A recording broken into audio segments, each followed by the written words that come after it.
Let's move into chapter 10. Chocolates. So they have this COVID-19. Did I tell you about the COVID-15?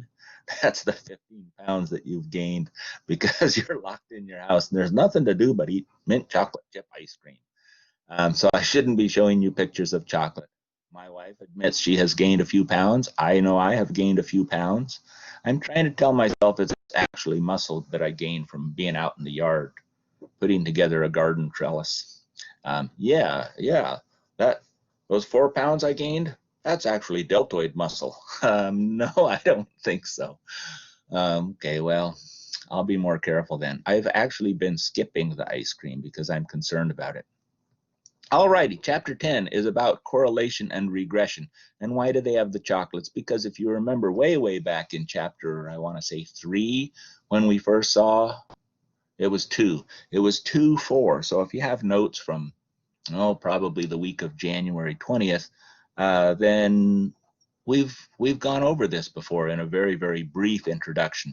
And the example that we gave was this cute thing, and I think I showed it to you from my own slide, where you have how much chocolate a different country eats and how many Nobel Prizes per so many population they get. And it looked something like this, and you might remember mine. It was cuter because instead of having the dots, I had little flags for each country.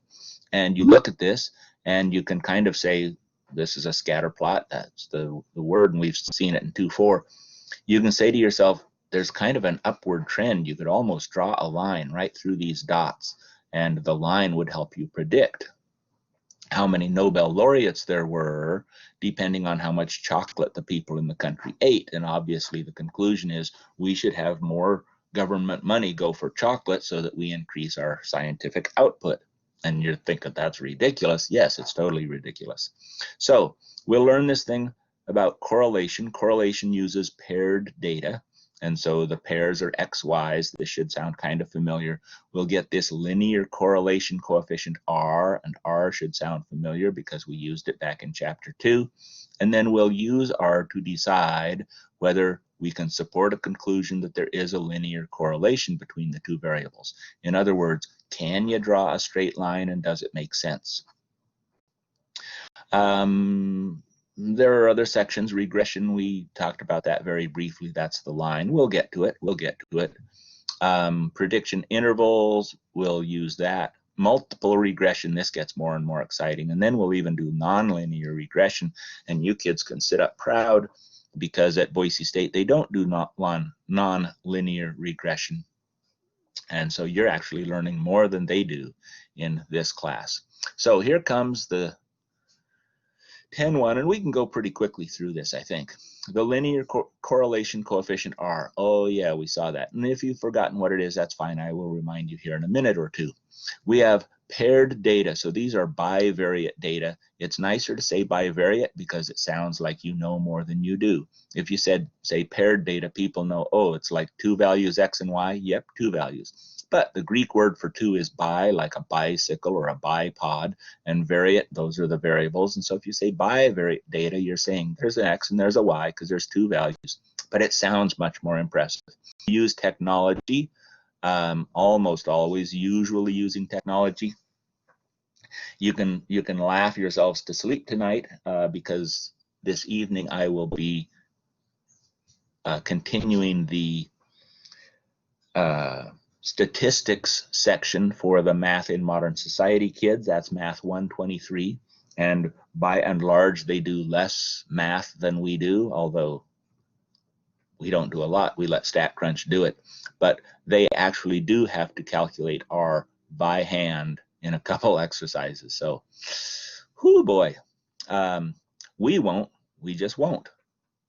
We are only looking at linear relationships, so the dots have to look like they are in a straight line.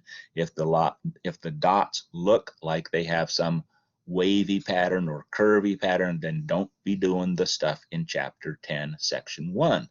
Do the stuff in chapter 10, section 5, and we'll get to that. We won't get to it today.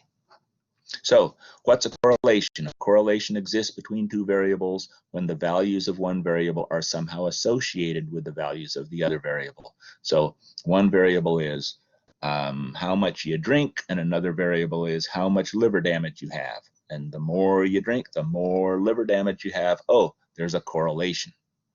A linear correlation would say drink twice as much, you have twice as much liver damage. Drink 3 times as much, you have 3 times as much liver damage. Drink 10 times as much, you have 10 times as much. And that's the idea of a linear correlation. And when you graph such a thing, if you have a graph, the x is the amount you drink and the y is the amount of liver damage you have suffered. When you graphed those paired data, the bivariate data, it would look like a straight line. And so a linear correlation, a linear correlation. And I think you remember this thing about the Nobel laureates. And so, yeah, they talk about it. You can look back at it. This should look kind of familiar. We're going to calculate this thing, R, and we're going to get 4. You could read these. You can't see them both at once because the screen's not big enough. But we will use R to measure the strength of the linear correlation. And strength here means if you drew an imaginary line, and remember the line is imaginary, if you drew an imaginary line through the dots, an imaginary straight line, then how close typically are the dots to the line? And here you'd say, well, you could draw a line and the dots are kind of close. And here you could say, I could draw a line and the dots are really, really close. And here I can draw, what? I don't know if I can draw a line. And I'm thinking no matter where I drew the line, it's like the dots aren't going to be close. This looks like a ceiling tile. I call these ceiling tiles. Scatter plot. Yeah, it's scattered. And this one, I could draw a straight line. Wait a second. This isn't even a straight line. Look at the dots. This is like a parabola. Yeah, and so we shouldn't be doing anything with this at all in this section. We should save this for 10.5. That's why I say it's a thinking class, not a math class. It's also why I say, what's the first thing you should do when you get a new set of data? And you say, graph it. And so if you graph these, you say, wait, this isn't linear at all. I'm not going to do an R. I'm going to skip to 10.5 and use other techniques. So what's this R? So here's this line, and it goes from -1 to 1, and you think, well, what about the rest of? There isn't any rest of. R can go from -1 to 1, and R can't be bigger, and R can't be smaller. That's all the values that R can have if you calculate it. And if you have a 0, well, then there's no correlation at all. The dots look like a ceiling tile. If you have a 1, then the dots are really, really, really close to the line. If you have exactly 1, then the dots are on the line. And similarly with -1, you could think of the farther you are from 0, the closer you are to the line. In other words, the stronger the correlation. And well, why are some positive and why are some negative? Think to yourself, if you remember your old algebra class or your maybe geometry class where you did Cartesian coordinates, you had an XY plane and you plotted stuff and you had to do y equals mx plus b. M was the slope, and a positive slope goes like this. It's like it's going uphill, and a negative slope is like this. It's going downhill. These values of R don't have anything to do with the slope, right? So for example, what am I saying? Here's a slope. This is an uphill slope. Here's another one. That's an uphill slope. It's not near as steep. Here's an uphill slope. Man, it's super, super steep. It's almost straight up and down. R will not tell you the slope, but it will tell you whether it's positive. This is a positive R, or negative. This is a negative R. But the slope, this is a positive R, this is a positive R, this is a positive R. The R value tells you how tight the grouping is of the dots to the imaginary line. It doesn't tell you the slope. But the positive or negative part tells you whether the slope is positive or negative. So that's the idea there. Okay, we're back where we were in chapter 10, and we've seen these 4 things, and so these are pretty close, and you notice R is pretty close to 1. And these are much closer. There's a stronger correlation. This is tighter, but it's going downhill. It must have a negative slope, so a negative R, and the R is very close to -1. Here, the dots are scattered all over, and it's kind of close to 0 because there isn't much of a correlation. And here, see, don't look at the R. Don't be fooled. You look at the R and you say, well, there's some correlation. I mean, these are kind of, no, but it isn't even a line. So don't be going there.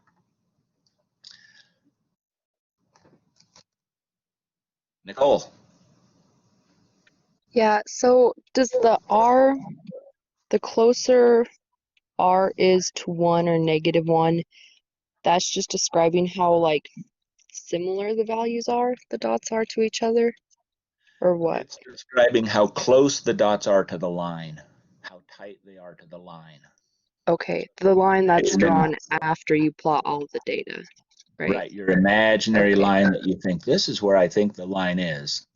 Okay. I mean, if someone told me, so what's the idea if we, I don't know if we can zoom in. I'm not going to zoom in because it's not worth it. But if you look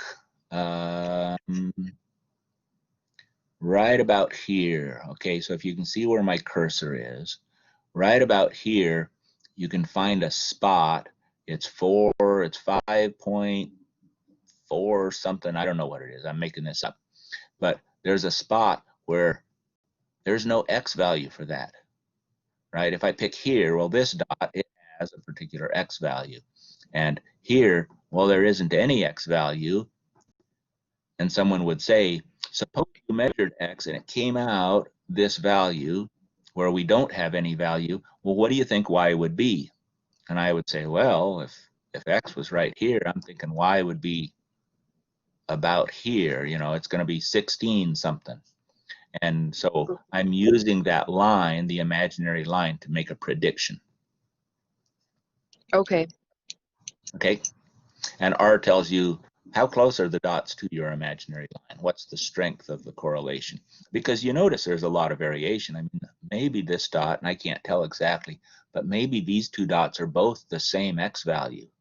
And that means, well, yeah, there's variation. Just because you have a certain X doesn't mean you have a certain Y. It means your Y falls within a certain range. And if your X is bigger, well, then the Y value will be bigger. If your X is lower, the Y value will be lower. But yeah, there's always a range. If your R is closer to 1 or -1, then that range is smaller. It's a lot tighter. Okay. Thank you. Okay. Thank you for the question. Okay, so here's the definition, the linear correlation coefficient R. And sometimes I like to call it the Pearson product moment correlation coefficient. And Pearson, of course, we know who Carl Pearson is. He was the protege of Francis Galton, Sir Francis Galton, and he invented a whole bunch of stuff that we've learned. And this is one of the things. Product moment means nothing to almost any of you. It's a term from physics. It has to do with torque and calculations like that. And it turns out that this R can be calculated like this physical quantity. Correlation coefficient, correlation means we're trying to measure the strength of the relationship between X and Y, and coefficient means what you get is actually a number that's kind of a multiplicative factor of something. We'll see that actually in the next section.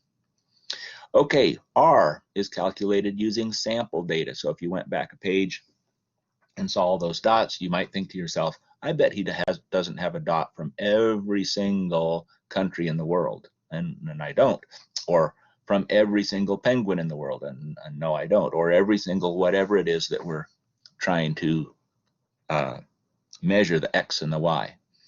I haven't measured every single person who drinks, and I haven't measured every single person who has liver damage. And so, no, sorry, I didn't. I just found 20 or 30 or 50 people and did that. So we've used sample data, and that's why R is an English letter, a Latin letter. There is a true population R. And for that, of course, we would use the Greek letter, and the Greek letter is rho. Greeks, when they have an R at the beginning of a word, like to put an H there. So like rhythm, R-H-Y. things like that. Okay, so population parameter will be rho, and it kind of looks like a P. We talked about this in chapter 2, section 4. How do you calculate R? Well, here's how you would actually do it if you wanted to. So you have a number of pairs of data. This is the green stuff. Is there a linear correlation? Well, you calculate R. This capital sigma is a Greek letter that's an S, and it stands for sum, so addition. We are adding things up. So the sum of the x's, the sum of the x squared, the sum of the x's, and then you square them, multiply x times y, and add those up, and you can get an R from your sample, and you can use that to predict a rho, which is your population correlation coefficient. There are some requirements. Everything has to be an SRS. Okay, so don't use a voluntary response sample. It has to be an SRS. And you do have to look at your graph. If you don't look at the scatter plot, then you'll do stupid stuff, and you'll have a parabola, and you'll say, oh, R is 3.330, like one page back. But we're not going to fall for that. We're going to look and say, yeah, it kind of looks like a straight line. Now let's go ahead and calculate R. Results can be strongly affected by outliers. So if you have any outliers, you have to think about them. If they're known to be errors, then you yank them. And this happens where you're measuring a bunch of penguins, and later you get back to your hut down at the South Pole. Not a bad place to be right now. Antarctica is the only continent of the 7 on Earth that does not have coronavirus. I mention that just to be useful to you. Anyway, you go back to your hut in Antarctica, and you sit down with your clipboard, and you look over your results, and you have one number that's just crazy, and you think, well, that can't be right. I know there wasn't a penguin that tall. How could I? Fred, what did you do? And there's various reasons that something's an outlier. If it's known to be an error, then you should take it out. And if there are other outliers that you say, I don't know why this is so big, but I did measure that penguin, and I checked it twice because I noticed when I was writing it down, I thought, whoa, this penguin's really tall, old, furry, whatever it is that you were measuring. What should you do? Calculate it with the outliers, calculate it without the outliers, and then you have to think very hard about, this is probably more complicated than we would get in any exercise we do. But I mention this because in the real world, if you ever have to do this, outliers really, really, really affect R. This 2 and 3, if you have a straight line pattern and there are no outliers, it turns out that you have what's called a bivariate normal distribution. And this is kind of a complicated idea. We may mention it again when we get to 10, 3, 10, 2, and 10, 3. So we'll see if we need to mention it. If not, don't worry about it.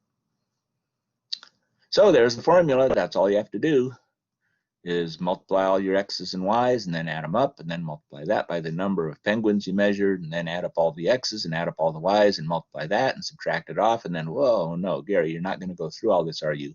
No, I'm not. That would be awful. And you can chuckle to yourself to sleep tonight thinking of the students who do have to do this by hand in their homework this week. So this is R, and this is how you're going to actually calculate it. And if you want to just think about it, what's really going on? So this Z is a Z-score for the X value. And you think, oh, wait a second. He said that it was bivariate normal. Yes, the X values are normal. Oops, sorry, X is across. The X values are normal in their distribution, and the Y values are normal in their distribution. And so you could calculate a Z for each X and a Z for the corresponding Y. These are XY pairs. And then multiply for each pair the Z times the Z, and then add those all up and then divide by n minus 1. And if you think about this, if you have a good feel for what Z means, then maybe this, it's good for understanding. It still requires quite a bit of mathematical maturity. So if you're thinking, oh, it's good for Fred to understand, but I don't get it, well, that's fine, because most students won't. But that's the idea. Should you round it? Yes, there's always a rounding rule, and we always skip it because the blue stuff will tell us what to do. In the real world, you can look it up if you need to. I don't make you memorize those. What happens then? Well, you get a p-value from r, and if p-value is low, the null must go, blah, blah, blah. You know all that stuff. You can also use a table. I would rather not. Unfortunately, you will have to with an exercise, and I'll show you how to do it. So, again, this only works if it's a linear correlation. You have to graph your scatter plot first. You have to look at it and make sure that it looks vaguely like a straight line. If it doesn't, if there's some other obvious pattern, then you're not using this technique. You're using techniques from 10.5. So here's some properties of R, and these should feel a little deja vu-ish. They were in chapter 2, section 4. R is always between -1 and 1. If you change the scale, so I measured my penguins and I measured them in pounds, and then I decided, I don't want to use pounds and inches to see if there's a correlation between height and weight. I don't want to use pounds and inches because the scientific community will laugh at me. I'm going to change everything to kilograms and centimeters. And if I plot it and if I calculate R, I will get the exact same R no matter what scale I use. That's kind of interesting. That's kind of neat. The value is R is not affected by the X or the Y. And so it's nice if you're thinking about it and if it's obvious and if you can do it. It's really, really nice to make your X your explanatory variable and your Y your result variable. And so I'm thinking that the height of the penguin is what explains the weight of the penguin, because tall penguins should be heavier and short penguins should be lighter.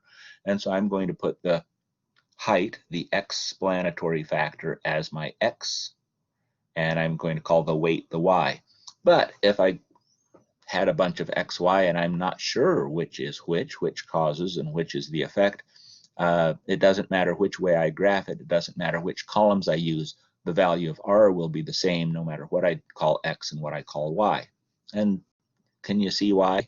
You think X times Y, X times Y, X squared, X, Y squared, Y.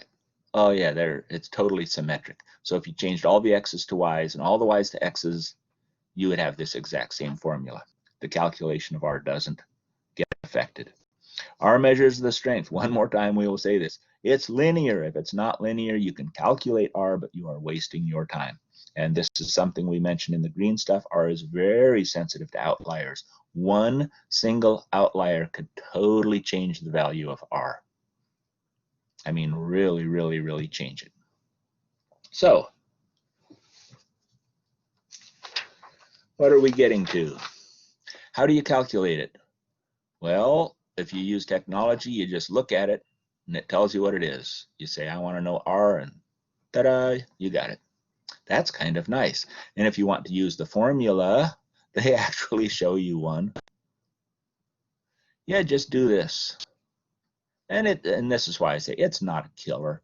I mean, I laugh at the kids who aren't taking a statistics class and they have to do it. And the kids who do take a statistics class don't have to. But it's not a killer formula. If your numbers are easy and sensible, these are integers, and that's what the kids in 123 get, are integers, and you can square 5 in your head. You can do all this in your head and maybe not multiply. Well, yeah, I think I could multiply all these in my head. So there's my XY. And then you add them up, and these you add up, and then you have to square that, right? Here's a sigma X, it's 24.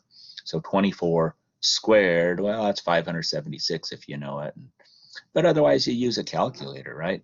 You have to use a calculator eventually, and you could do it by hand, and you might enjoy it or at least find it interesting once, maybe twice, but no, technology is the way to go.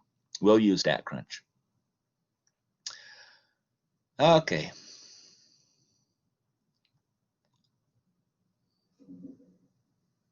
See, you could do it by hand. This is the one that uses the Z values. Like, well, okay, that sounds like more work. It kind of does sound like more work. So is there a linear correlation? Here's the idea, is that if you looked at, and I think we're going to get it on the next page, you'll get an R value and you'll get a P value. And this is StatDisk, but StatCrunch is very similar.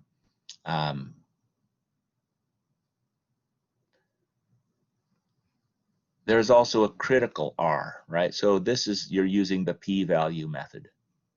And it's always two-tailed, right? Because R can be positive or R can be negative. It goes between -1 and 1, and so it goes back and forth like that. So a two-tailed p-value. This critical value, the way you would use it if you're using the critical value method, sometimes called the traditional method, is you compare the R to the critical value. If you are bigger than it, if you're positive, or if you're past it on the negative side, either way, then you would say, oh, I'm in the critical region and I will reject. And here's a 0.8, and that's way bigger than 0.4. We'll get a picture of it on the next page. If we scroll down a little bit. So here's the critical R. Here's the critical R. It's two-tailed. There's two ways to be in a critical region. Critical region, left side. Critical region, right side. Middle, no correlation. And our sample data was way into the critical region, and so we reject. We say, and what's our null hypothesis? Our null hypothesis is there's no correlation. The null hypothesis is always saying there's nothing going on. And so null hypothesis says no correlation. And we would say, yes, yes, there is a correlation. Start eating more chocolate. We'll get to that in a second. There's also a thing, and you might remember this from 2.4, a thing called explained variation. And basically this is the square of R. So the value of R squared is the proportion of the variation in Y that is explained by the linear relationship between X and Y. And you think, wait, what? That's a mouthful. So here's the idea is, let's use my example of alcohol drinking, alcohol consumption, and liver damage. And so we are going to measure the amount of alcohol people drink, and we're going to measure their liver damage level, and we will think up some appropriate scale and plot those as an XY. I'm thinking that alcohol explains the liver damage. I don't think that, oh, someone who has a lot of liver damage decides to drink more alcohol. I don't think that's the direction of the cause and effect. So I'm putting my alcohol consumption on the X, and I'm putting the liver damage on the Y. And what you'll find is, well, there's a lot of variation in the dots. There will be people who don't drink much alcohol and they have more liver damage. And there will be people who drink a lot of alcohol and they seem resilient to its effects. Their livers are in pretty good shape. And so there will be dots kind of all over, but I'm expecting there to be kind of an uphill line. I'm expecting a positive correlation. I'm not sure how tight it will be. So I look at this thing and I see, oh, it's so tight or it's so loose, whatever it is, there's a variation in the Y. And my question is, well, how much of that variation is explained by the variation in X? So part of the variation in Y could be things like, well, if you're older, then yeah, your liver is going to be damaged more. If you worked in an industrial setting or maybe a farm setting and you were exposed to certain chemicals or pesticides, then yeah, your liver is going to be damaged more. Maybe you are a vegetarian or a meat eater, and I don't know if that has anything to do with it, but I'm just guessing, I'm making things up. That might affect the quality of your liver. The amount of exercise, your weight, yes, right? People who are heavy have fatty livers. This is a bad thing, and I suppose that can, I'm not a doctor, but I'm guessing that can all cause other sorts of damage to livers. I know fatty liver is a bad thing. And there's all sorts of tests that they give. And so there are lots of different reasons that a liver can go bad or not go bad. Sometimes it's the luck of the draw. So there is a change in X. There's a variation in X. Sometimes it's bigger, sometimes it's smaller. There's a variation in Y. Sometimes it's bigger, sometimes it's smaller. How much of the variation in Y is explained by the variation in X? How much of the liver damage change can we directly attribute to the alcohol drinking change. And that's the idea of this R squared. It's the proportion of the variation in Y that's explained by the linear relationship between X. And so this is a proportion. Remember that R is between -1 and 1. And so when we square it, we always get a value between 0 and 1. And that's a proportion. It's a percentage. 1 would be 100% of the variation is explained. And 0 would be, it doesn't explain squat. There's nothing there. And so here's an example with the Nobel data. R is 0.801, and you square it, and you get about 64%. And you would say about 64% of the variation in numbers of Nobel laureates can be explained by the variation in the consumption of chocolate. The closer R squared is to 1, the more you are explaining. The closer it is to 0, the less you are explaining. And so if you were conducting an experiment, or in this case, an observational study, and you had a 64% explanation, in your mind, you can think, okay, I'm explaining a lot of it, but there's a lot of things I'm not explaining. And what would you do? You'd say 100% minus this. So about 36%, I don't know what's going on. And that can be useful if you're a creative person, because you can think, well, what are the other things that could affect Nobel laureates besides chocolate? And you could look for those to try to find explanatory factors for the other 36% that you haven't explained. Okay, so here's where we get to it. You're thinking, the chocolate thing just doesn't make sense. No, it doesn't make sense at all. Correlation does not imply causality.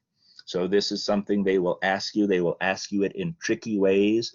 When you see a question that asks you about correlation and causality, be very careful, because they'll throw in the double negative things.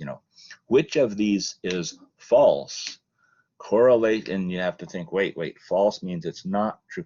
So make sure you know correlation does not imply causality. And if someone says, so does correlation imply causality? Or, and anyway, be careful of the question, because I've seen students who know better miss it. A word to the wise. What does this mean? I found this correlation. Correlation is a mathematical relationship between X and Y pairs, between the X and Y values in pairs. Causality means, actually, that's the reason for it. That's how the universe works. So correlation, there is a correlation between X values, chocolate consumption, and Y values, number of Nobel laureates.